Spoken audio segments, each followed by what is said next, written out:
Au Monde Afrique, en fait, nous avons décidé, 25 ans après le génocide des Tutsis au Rwanda, de donc revenir sur les lieux de ce génocide.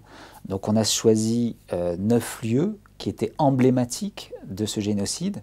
Et donc, à travers des descriptions, en rencontrant les acteurs d'hier, mais aussi les acteurs d'aujourd'hui, de voir ce que ces lieux étaient devenus. Donc il y a évidemment des endroits qui sont incontournables. Je pense évidemment à la résidence à Biarimana. Juvénal Habyarimana était président du Rwanda en 1994 et des missiles tirés sur son avion alors qu'il était en phase d'approche sur l'aéroport de Kigali. Donc l'avion s'est écrasé, le président est mort et c'est cet événement qui a déclenché le génocide. C'était le 6 avril 1994 dans la soirée.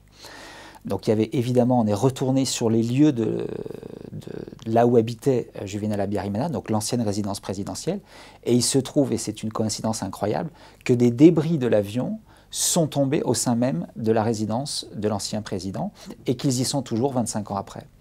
Donc c'est cette histoire-là qu'on a racontée, mais aussi en même temps, ce qu'il faut savoir au Rwanda, c'est que l'Église catholique a joué aussi un rôle dans le génocide, que l'Organisation des Nations Unies, en se retirant le Rwanda aussi, a laissé le champ libre aux tueurs et aux massacres. Et donc on est retourné comme ça sur différents lieux emblématiques. Je pense aussi aux collines de Bisesero, qui sont très importantes dans l'histoire du Rwanda, puisque c'est là, on le sait, que des soldats français, le 27 juin 1994, ont rencontré des rescapés Tutsis. Et puis ces soldats français sont repartis et ils sont revenus 3 jours après. Et puis, en 3 jours, il y en a près de 2000 qui avaient été massacrés. Donc je suis aussi retourné sur les collines de Bisesero. Maintenant, des endroits qui m'ont marqué, il y en a beaucoup au Rwanda. Et chaque personne que vous rencontrez, chaque famille rwandaise que vous rencontrez, a été de près ou de loin marquée par ce génocide, que ce soit évidemment du côté des tueurs ou de celui des rescapés et des survivants, mais chaque famille rwandaise a été impactée, a été touchée par ce génocide. Et quand vous êtes là-bas, c'est vrai que vous entendez parfois des témoignages très très durs.